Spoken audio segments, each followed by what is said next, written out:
Hoje o Saúde em Prática vai tirar as dúvidas de alguns pais com relação aos cuidados com seus bebês.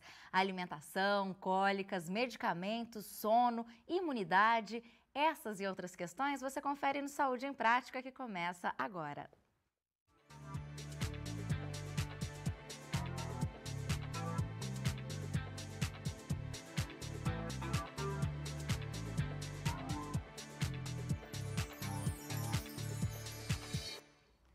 Então, para nos ajudar a esclarecer as dúvidas sobre cuidados com os recém-nascidos, a gente recebe aqui no Saúde em Prática o Dr. Geraldo Soares da Silva, que é pediatra e é professor da Faculdade de Medicina da Unesp de Botucatu. Dr. Geraldo, é um prazer recebê-lo aqui no Saúde em Prática. E para mim também é um prazer estar aqui, né? E espero estar tirando essas dúvidas e esclarecendo as perguntas dos pais. Com certeza, tenho certeza que isso vai acontecer e acho, já adianto, que vai ser um programa lindo, cheio de bebês maravilhosos Com aqui. certeza será. A gente vai começar então com uma dúvida que é a cólica, né? A cólica é um tema que aterroriza os pais, sobretudo nos 3 primeiros meses, né, doutor Geraldo? E olha, a Selma, que é mãe, a Selma Miranda, que é mãe da Valentina, que tem 10 meses, a gente vai até ver algumas imagens aí da Valentina, ela pergunta por que é que o recém-nascido tem cólica, doutor Geraldo? Quais são as causas da cólica? Então eu quero mandar um abraço para a Valentina, né? Eu também tenho uma Valentina e um Que abraço para minha legal! Laura também, minhas 2 filhas, né? A cólica, ela não tem assim os fatores ainda bem esclarecidos. Ela pode traduzir uma imaturidade do trato gastrointestinal. Ela pode ser também traduzida como uma própria imaturidade do sistema nervoso e alguns até especulando a questão da própria imaturidade do sistema hormonal, né, que existe hormônios envolvidos na questão da contração e do relaxamento. E também a questão dos próprios alimentos que podem ser dos causadores de irritantes do trato gastrointestinal. E até a questão da dificuldade da eliminação de gases mesmo. Sim, agora de remédios às simpatias, né? Muito é falado, agora de fato, o que os pais podem fazer para aliviar o desconforto dos filhos com as cólicas? Então, acho que é muito importante as mães e os pais tomarem atitudes assim saudáveis, desde a questão da alimentação, né, uma alimentação mais saudável, né, e retirar os industrializados. Evitar hábitos também como o fumo, que tem uma certa ligação com a questão da cólica. Agora, para o recém-nascido, são várias medidas que possam ser tomadas para aliviar. A primeira coisa que também o pai tem que entender é que a cólica é algo que pode ser fisiológico. É uma coisa passageira, é uma coisa que, então, devido a essa questão da própria maturidade, isso aí vai passar. Né? Mas nós temos os métodos, assim, em termos posturais, né, que dá o conforto. Tem a questão de o pai pode aconchegar a mãe, ou o pai pode aconchegar o bebê, ou que seja no colo, ou sobre o peito mesmo. Tem a questão das próprias compressas, posturas. Tem a questão dos exercícios, né, que é uma coisa assim, que pode estar aliviando o recém-nascido, né? E também é claro que o que é importante, certo? Manter o aleitamento materno. Né? E muitas vezes as mães ficam muito ansiosas com essa questão da cólica, elas acabam migrando para outros leites, para as fórmulas lácteas, né? E fica uma alternância de leite na tentativa de aliviar essas cólicas e na realidade ela está tomando uma postura inadequada. Outra questão também é a introdução do chá, né, dos chazinhos também, que não é muito indicado, né, a introdução de chá nessas crianças, principalmente nas crianças menores de 6 meses, certo? E a última alternativa é a questão dos próprios medicamentos para aliviar a dor, né? Então, são várias medidas que têm que ser tomadas. E tomar muito cuidado na relação da questão do medicamento, certo? Que muitas acabam utilizando supositório e outras substâncias que podem causar danos ao recém-nascido e até essa questão do funcionamento intestinal. Agora, a próxima pergunta é do Leandro Fontes, que é o pai da Helena, uma linda menina de 6 meses, que a gente está conhecendo agora, aí ao lado do paizão e da mãe no momento do parto. Agora, o Leandro, ele quer saber como proceder em caso de constipação no recém-nascido, né, em caso de intestino preso. Até uma outra questão muito importante, falar assim, o que é constipação do recém-nascido, certo? O recém-nascido, ele tem um hábito intestinal que às vezes pode mudar um pouco. né? Então, nós temos recém-nascido que ele, às vezes, ele tem aquele hábito que ele evacua a cada mamada, certo? Ele evacua a cada mamada e as famílias, elas se acostumam que evacuam várias vezes ao dia e, principalmente lá por volta de um mês de vida, às vezes esse hábito intestinal acaba mudando e tem recém-nascido que, às vezes, passa dias sem evacuar, né? E as pessoas traduzem essa mudança de hábito intestinal como uma constipação. E às vezes é normal. É uma questão fisiológica, né? Da própria questão da própria maturidade intestinal, certo? E aí, de novo, as pessoas às vezes tomam medidas assim inadequadas, né? Uso de supositórios e outros medicamentos para tentar fazer com que a criança evacue. O que eu acho que é mais importante em relação à questão, principalmente da cólica, e em relação à questão do hábito intestinal da constipação, ela identificar algo que não seja fisiológico, algo que não seja normal, que traduza alguma doença, né? Então, a criança está mamando, não está tendo vômito, não está tendo a distensão abdominal, a barriga não está distendida, e também, principalmente, na questão do aspecto das fezes, né? Os pais devem ficar atentos no aspecto das fezes também, coloração, né? Existem algumas patologias que modificam a coloração das fezes, e são, às vezes, patologias graves. E, claramente, na dúvida, você deve procurar o pediatra, deve procurar atendimento antes que você tome uma atitude, às vezes, exacerbada. Bom, agora a próxima dúvida é a do Carlos Henrique, pai da Letícia, de 1 ano e meio. A gente está vendo aí algumas fotos da Letícia quando ela tinha 11 meses. E o Carlos disse que a Letícia ficava apenas chupetando o seio da mãe, não amamentava, não mamava direito, né? E ele e a esposa tentaram de tudo, mas a bebê não ganhava peso. Quais as alternativas que podem contribuir para reverter essa situação, doutor Geraldo? O que a gente tem que fazer para reverter, né? Os cuidados começam no pré-natal. Então, a gente sabe que muitas unidades já oferecem, mesmo a unidade básica de saúde, grupo de mães, grupo de pais, assim, que já começa a orientar. Então, começa por aí. No próprio nascimento também, existe as cuidadoras, o pessoal do banco de leite, que também eles orientam, certo? Porque apesar que o aleitamento parece uma coisa simples, mas na realidade é uma interação da mãe, do recém-nascido, da questão do ambiente, é uma situação estressante para a própria mãe e também para o próprio bebezinho. Então, todos esses cuidados têm que ser tomados.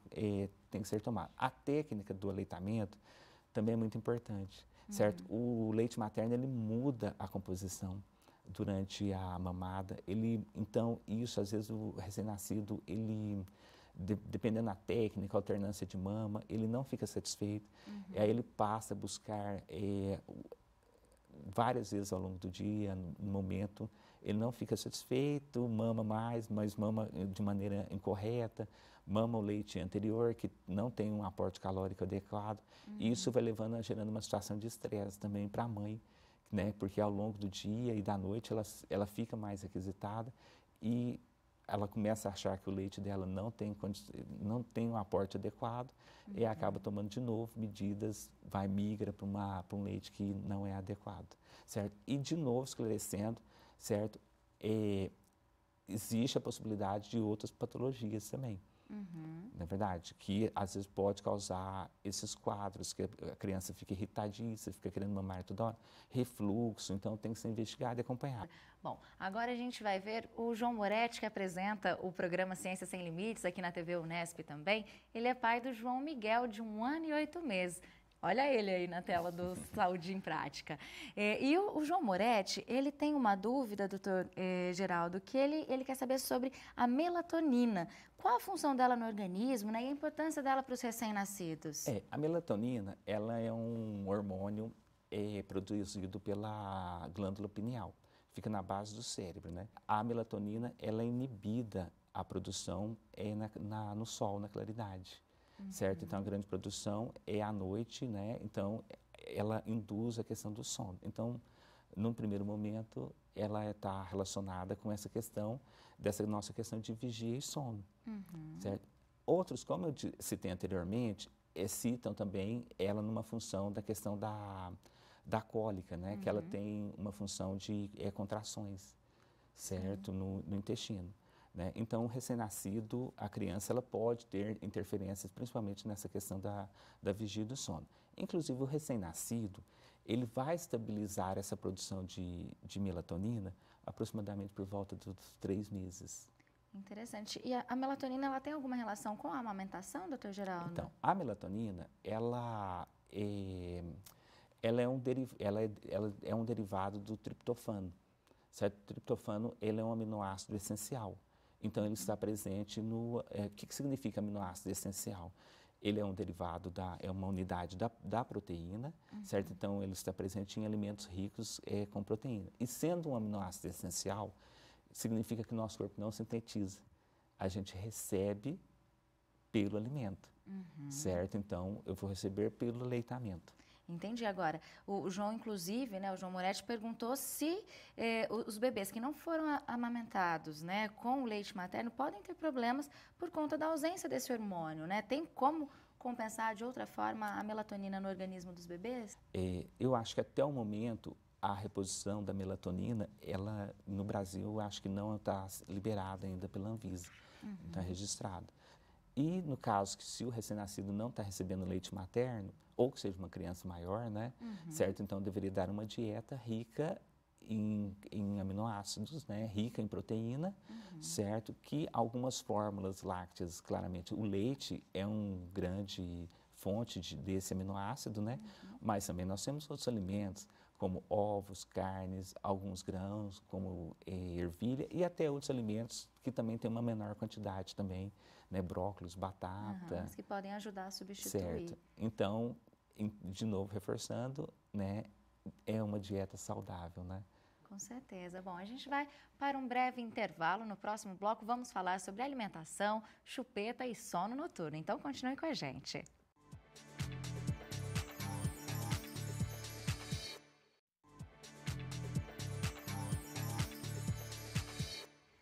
Saúde em Prática está de volta e conosco está o pediatra e professor da Faculdade de Medicina da Unesp de Botucatu, o Dr. Geraldo Soares da Silva, tirando as dúvidas sobre os cuidados com os recém-nascidos. Bom, agora, Dr. Geraldo, a Selma, que é mãe da Valentina, né, de 10 meses, que a gente conheceu no primeiro bloco, também quer saber como fica o aleitamento materno assim que o bebê começa a se alimentar com refeições sólidas, né? O aleitamento deve ser mantido, mesmo com a introdução da comida, ou a partir daí o bebê já pode ser desmamado? Na realidade, até essa questão do desmame é uma coisa que a gente tem que abolir. O aleitamento, ele deve ser mantido, né? A recomendação é que ele seja mantido até 2 anos de idade. 2 anos? Isso, com a introdução da dieta e aí vai gradativamente sendo substituído. Interessante. Agora, a Mayra, ela é mãe do Rafael, inclusive já participou aqui do programa Saúde em Prática. Ele tem 1 ano e 2 meses. Olha o Rafael aí, que fofura. E a dúvida da Mayra, doutor Geraldo, é com relação à alimentação, sobre optar pela tradicional papinha ou pela técnica chamada BLW, né, em inglês aí conhecida por BLW, né? Então, explica pra gente, até pra gente entender melhor o que é essa técnica aí, que é nova, né? É uma técnica nova, né, que ela propõe a introdução de alimentos na forma sólida. E aí ela dá uma mais autonomia para o recém-nascido, para a criança, né? Na realidade, porque ela é indicada para as crianças maiores de 6 meses, né?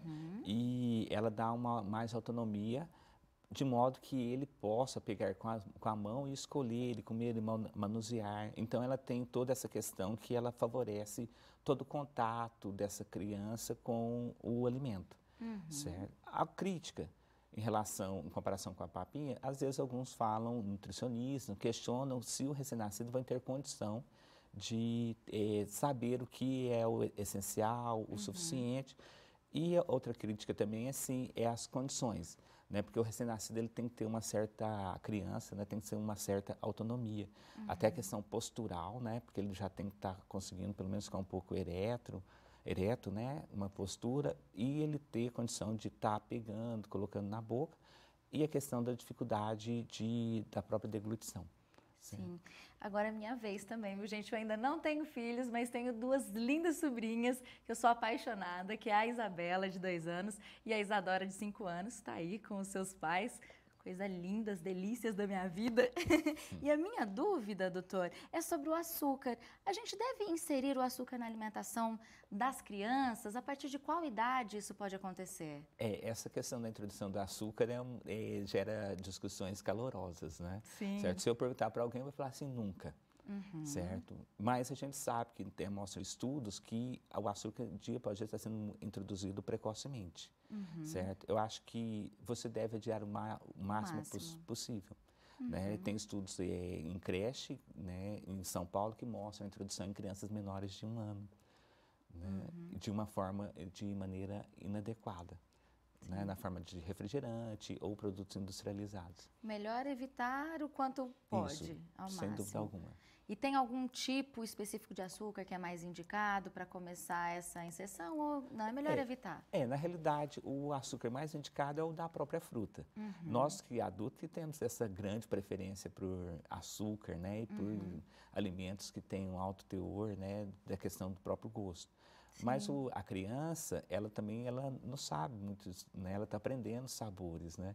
Nós que acabamos introduzindo açúcar de maneira errônea, né? Sim, melhor... Então, melhor açúcar. E aí tem aquela discussão do açúcar refinado, o próprio cristal, com a questão do mascavo, certo? O mascavo, ele preserva mais algumas vitaminas e alguns minerais, né? E também é uma outra alternativa também. Um pouco mais saudável, né?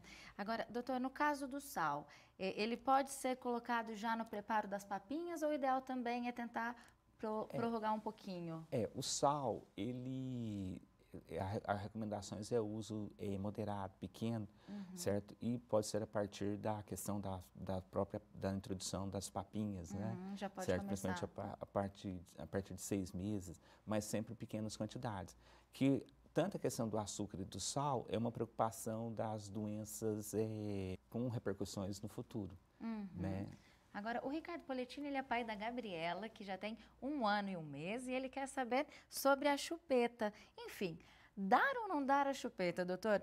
Alguns dizem que é melhor pagar o dentista depois e ter um pouquinho mais de tranquilidade. O que é recomendado? O que é melhor para o bebê? Certo. Isso aí também é outra questão calorosa também, né? Certo? Mas eu tenho uma visão clara. Não dê a chupeta. Melhor não. É melhor não dar. Né?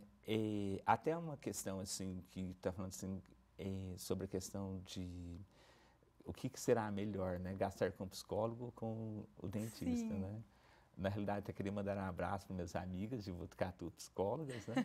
Certo? E na realidade eu não vejo essa questão. Eu acho que as crianças que usam chupeta, a tendência delas é terem muito mais problemas. Agora, eu posso ser tolerante. Certo? Eu vou ser tolerante, porque a gente sabe, criança às vezes chora muito, a mãe dá chupeta, retire. Pra tentar acalmar um Deu, pouco, né? então eu criei um compromisso, eu vou ter que retirar. Quando? Né? A partir de 1 ano, fazer essa retirada. Muitos dentistas falam difícil, às vezes, ver medida aberta em crianças menores de 2 anos, certo? E principalmente por causa da questão da própria linguagem também, né? Então, se você deu a chupeta, né, eu vou ser tolerante, mas retire.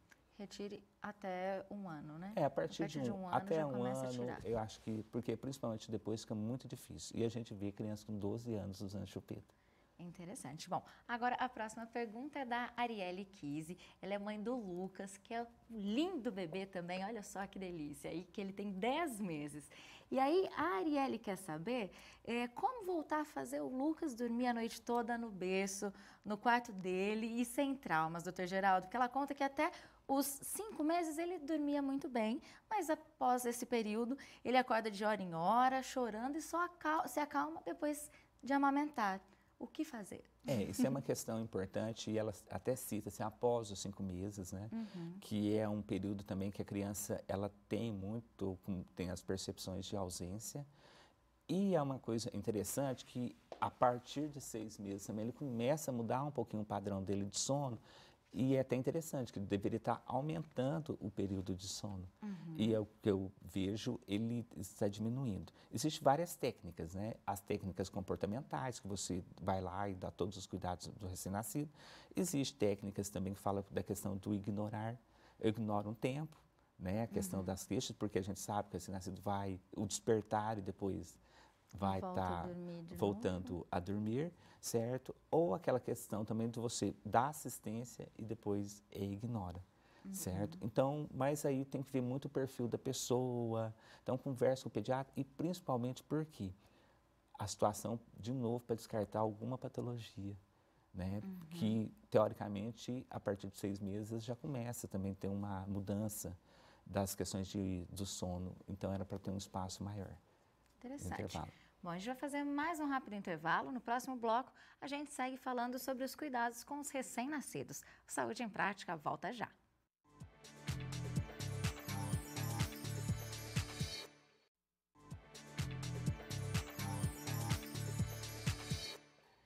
Saúde em Prática está de volta hoje, tirando as dúvidas sobre os cuidados com recém-nascidos.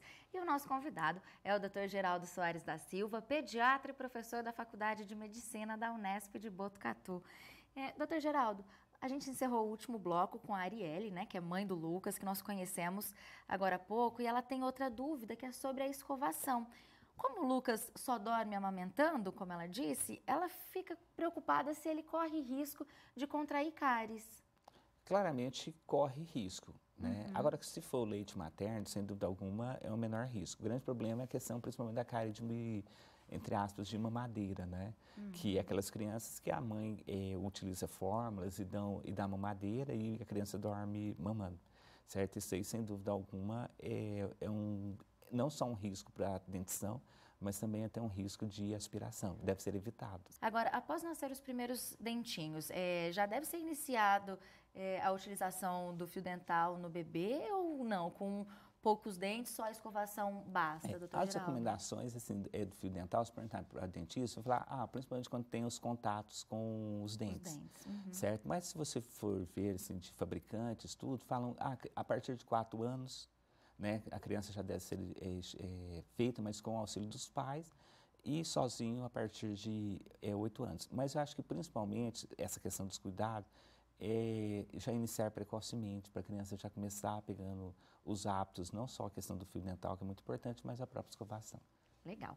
E o João Moretti, que ele é pai do Miguel, né, que a gente também conheceu no primeiro bloco, quer saber sobre o contato dos bebês com animais de estimação. É aconselhável?